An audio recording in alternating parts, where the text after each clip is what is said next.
Hai semua, aku mau share salah satu buku. Ini novel ya, yang kayaknya tuh bakalan aku sukain di semua kehidupan aku, literally.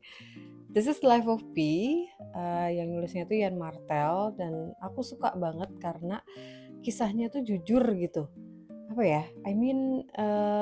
Dimana kita tuh tahu dari novel ini bahwa sebuah cerita bahkan yang paling jujur sekalipun itu sebenarnya mengalami seleksi. Most importantly, buku ini tuh walaupun fokus ceritanya tentang Pi nih sama Richard Parker yang terombang-ambing di Samudra Pasifik. Tapi ini tuh bukan cuma masalah survival, tapi juga tentang iman, rasa takut, dan juga rasa putus asa. Dan sebagai pemikir posthuman, aku suka dengan novel ini karena memang ada pergeseran pusat dari manusia ke jejaring yang lebih dari manusia gitu. Kayak misalnya laut yang di dalam cerita ini tuh hadir sebagai agen.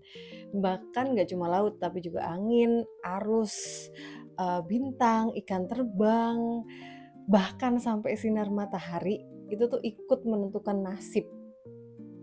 Terus juga si Richard Parker nih, kan dia hewan ya, tapi dia tuh hadir bukan cuma sebagai simbol, tetapi sebagai partnernya si Pi. No wonder sih kalau novel ini tuh menang Booker Prize, karena menurut aku sendiri prosanya ya, teknik narasinya si Martel, dia tuh mengutamakan keseimbangan. Jadi kita bisa membaca panik di satu halaman, terus di satu halaman berikutnya itu kita bisa baca yang situasi hening, bahkan penuh dengan doa, harapan gitu. Dan balik lagi seperti yang aku bilang tadi di awal, di akhir ceritanya ini kita dihadapkan pada pilihan kebenaran, cerita versi mana. Jadi kayak ada pilihan gitu cerita yang mana gitu kan. Dan pilihan itu yang akan mengungkap siapa sebenarnya diri kita.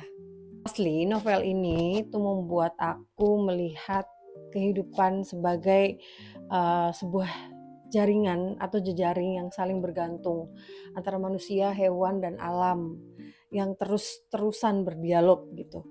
Novel ini mengajarkan bahwa untuk bertahan kita itu bukan hanya cukup untuk menjadi kuat, tetapi kita juga harus bisa merawat. Kapan mau diluangin waktu buat baca ini? Bye.